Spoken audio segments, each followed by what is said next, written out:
Well, it's time to put the snake lemma to work. It's going to work for us in two different ways.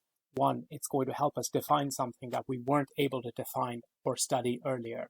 And two, it's going to make us, it's going to save us from doing a lot of hard, painful calculations. So it's good from both a theoretical and practical perspective. So here's the problem that it's going to help with sort of precisely. Problem: if K is a simplicial complex and L is a subcomplex, then the quotient topological space, where you take all the entire realization of K, realize that not realize, but know that the realization of L is a subspace. So this quotient is not a simplicial complex.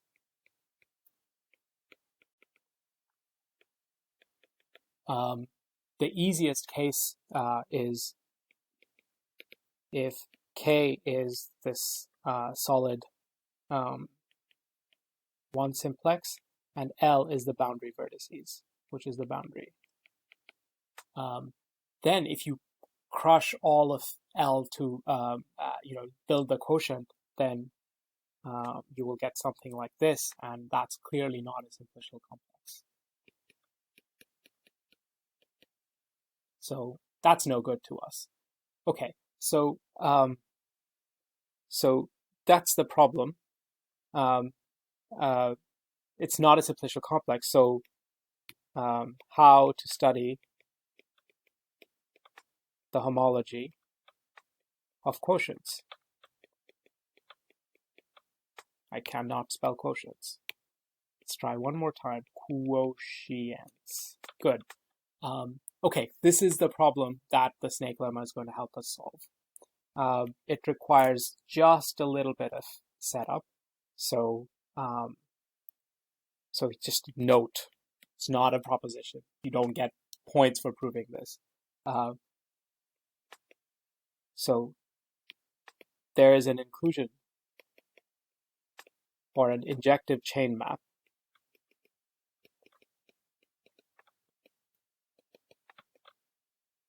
that goes from the chain complex of K with its boundary operator, goes to. So you can always include the chains of L into the chains of K.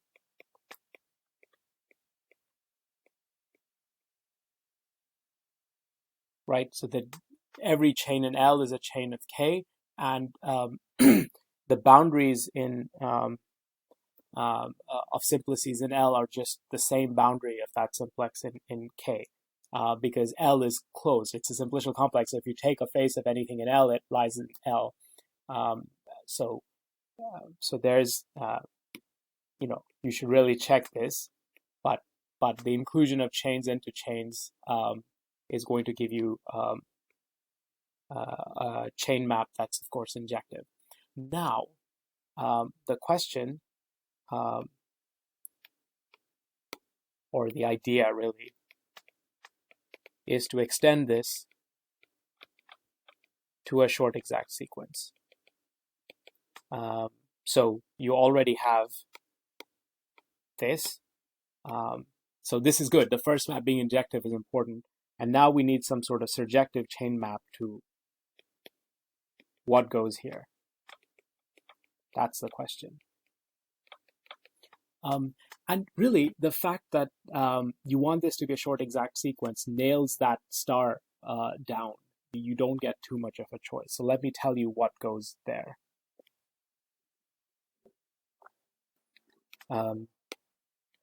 Definition: the relative chain complex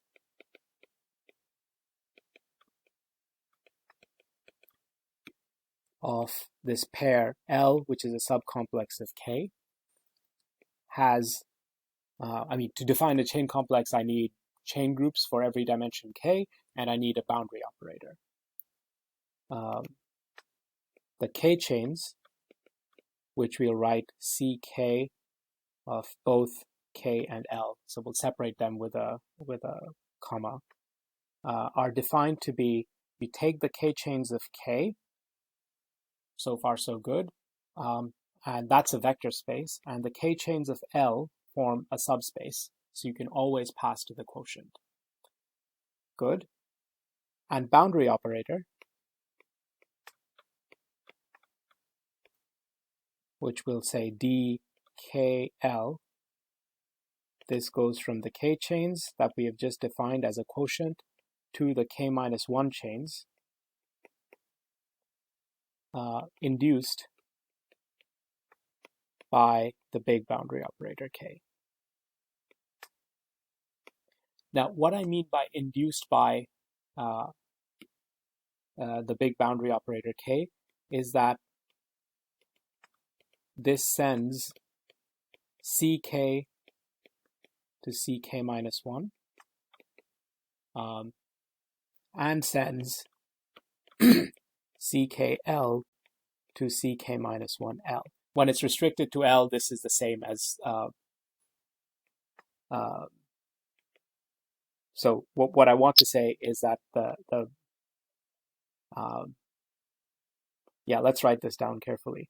What I want to say is that the boundary operator on the big complex, when restricted to the small subspace of chains in L, coincides completely with the boundary operator of the small subspace. That's what all of this is saying.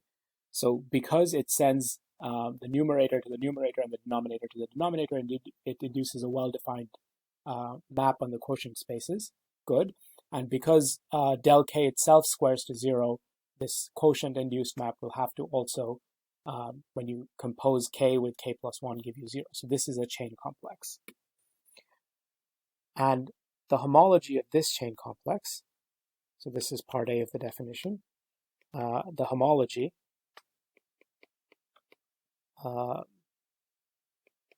H of CKL,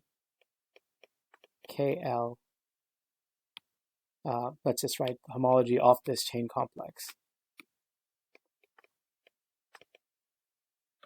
This chain complex, which is written, I'll write it as HK, the two simplicial complexes, for all k bigger than 0, is called the relative homology.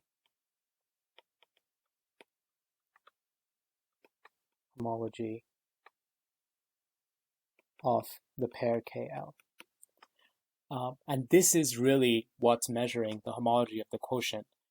What have we managed to do? Well, what we've managed to do is, even though the object we wanted to study, the topological space K quotient L, did not look like a simplicial complex.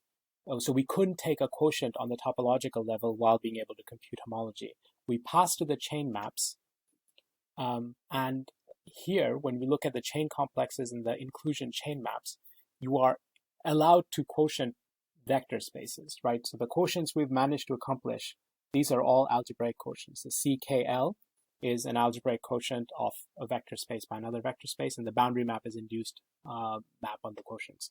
So we've managed to sort of sneak around the fact that the quotients of simplicial complexes were not nicely simplicial complexes by just saying, hey, we don't need a simplicial complex for homology, we just need a chain complex. And so now we have this nice relative chain complex and relative homology. So this is just an advantage of, I guess this was K. This is just an advantage of using algebra rather than topology to get our measurements. So far, the snake lemma has not helped us one bit. It hasn't entered the picture at all, but it will now. So here's the claim. And this one, you might get some points for proving. There is a short exact sequence.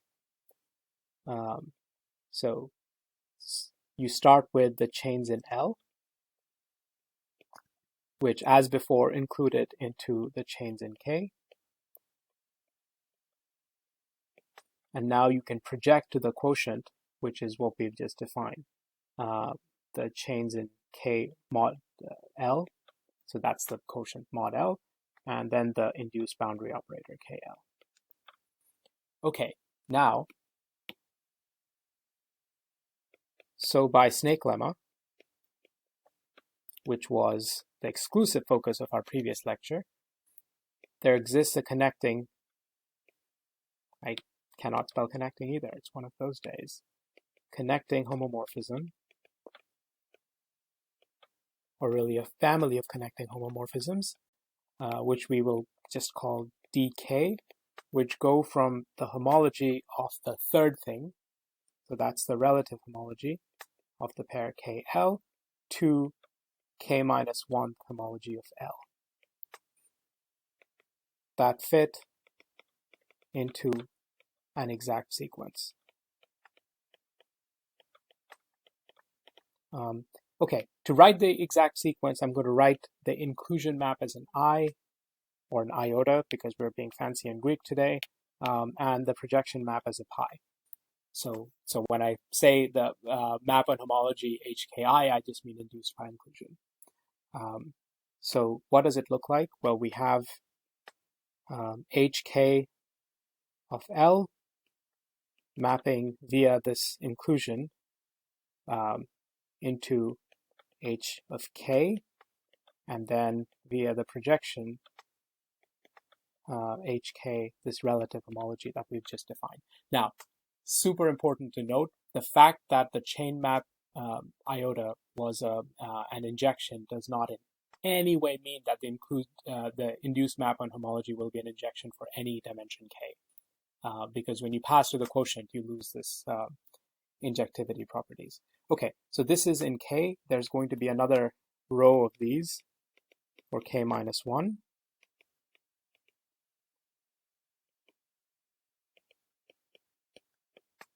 And okay, we're all bored, but the connecting homomorphism fits here, as usual. This is dk. And there was some dk plus 1 coming in, and then outside of here, there'll be a dk minus 1 going out. So those are, this is called the long exact sequence of a pair. This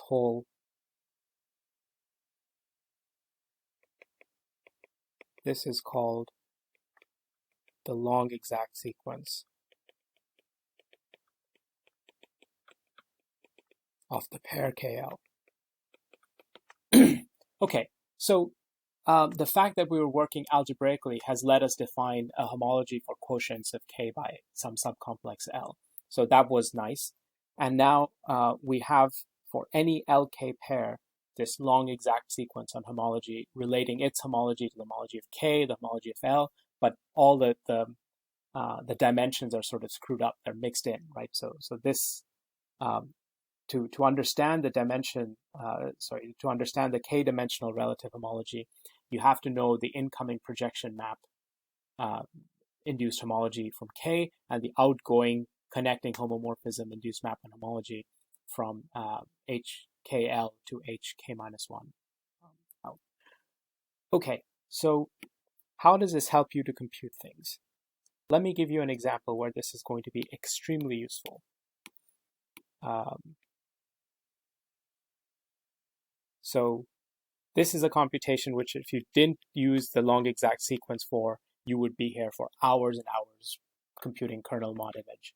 And if you are using the long exact sequence, then you don't even have to compute things. It just sort of happens automatically. So assume K is a subdivided copy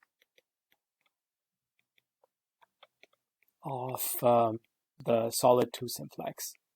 So let me draw what I mean by subdivided copy. And it's not going to matter too much how we subdivide it, but let's add a few. Are we bored? Yes, we're bored. Okay, so subdivided means chopped up into baby simplices.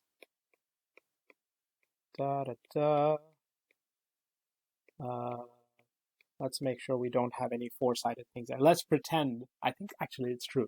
This is a simplicial complex, and L is a collection of n interior vertices. So I don't know, let's just highlight them in purple. So the illustrated case in the purple is n equals 4.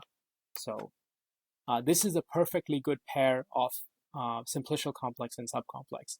And now someone from the mafia comes, puts a gun to your head and says, what's the relative homology of K with respect to L? There are sort of two options. The first one is, well, it's homology. It's all computable. So you could build giant matrices that,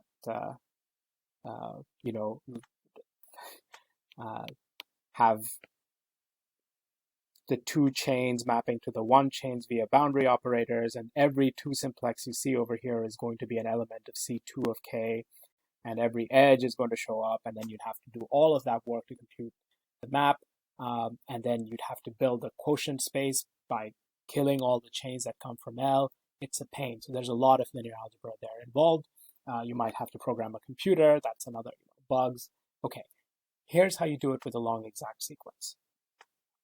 So first, you take everything you know about the homology of K and the homology of L. So note, so K is basically a subdivided version of the two simplex. If you believe that homology is homotopy invariant, that was the whole point, then the homology of K is the same as the homology of the two simplex, which is the same as the homology of a point. So for K, the homology groups are going to be a copy of the field if the dimension is 0. They're going to be 0 otherwise. And L, which is just n disjoint copies of of a vertex, so of delta 0, has a chain complex that's 0 everywhere, and then f to the n in dimension 0, and then that's it. So its homology is also straightforward to compute. It's f to the n if k equals 0 and 0 otherwise. Okay, now let's use this information in the long exact sequence, and we only need the lower bits of the long exact sequence. Most of the terms are going to be 0, so it's not that long. 0 dimensions, so 80L goes to 80K. This arrow is the map coming from the inclusion of these n points into this triangulated two simplex. And then 80KL. And then do I need to build a connecting homomorphism out of 0? No, because it would go to -1 and we don't need that. So the next layer up, H1L, H1K, H1KL, and here's the DK. Okay, everything depends on this map. Everything we want to do is going to depend on this map. Now, we know that 80L has is Fn. And we know 80K is F. And so you have some map from n, the nth power of the field to the field itself. This map, what is its rank? If you know its rank, then you're done. So here is its rank. So first of all, let's assume that n is bigger than 0, otherwise there's no L, and then it's just the homology of K, which we already know. So the claim is that the rank of this map is 1. The induced map on homology is going to be is going to send Fn to F via some rank 1 map, which is just saying that that map is not 0. And to see why it's not 0, you can take any representative of the 0th homology class, like that vertex, and realize that you can connect all the all the purple vertices via some path to it's connected. So you always have a path from every vertex to whatever you have chosen. And that means that all of these purple points as 0 chains, they're going to be in the kernel of the 0th boundary map because the map is 0. They are related to the orange point by the boundary of a one chain. So this is going to be a rank 1 map. It cannot be 0. You are definitely hitting that homology class when you include L into K. Okay, this is it. This is all you need. Now, instead of writing rank 1 map, let me draw this as the way we drew chain complexes before diagonalization. So there are these n dots, so n-dimensional, and this is one-dimensional, and the fact that this is rank 1 means that this is paired up. Okay, if we were computing homology of some chain complex, and this was that chain complex, we'd be in trouble. I mean, we don't know anything about dk. We don't know anything about 80KL. But the great news is that this is exact.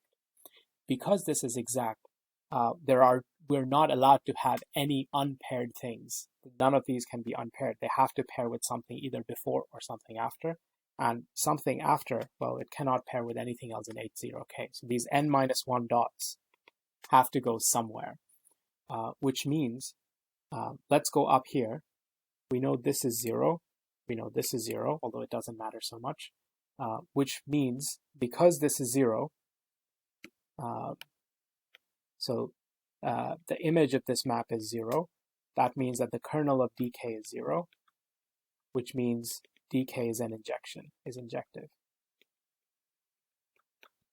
And the only injective map that we have available to us is if there are n-1 points here, because they have to pair with these n-1 points downstairs.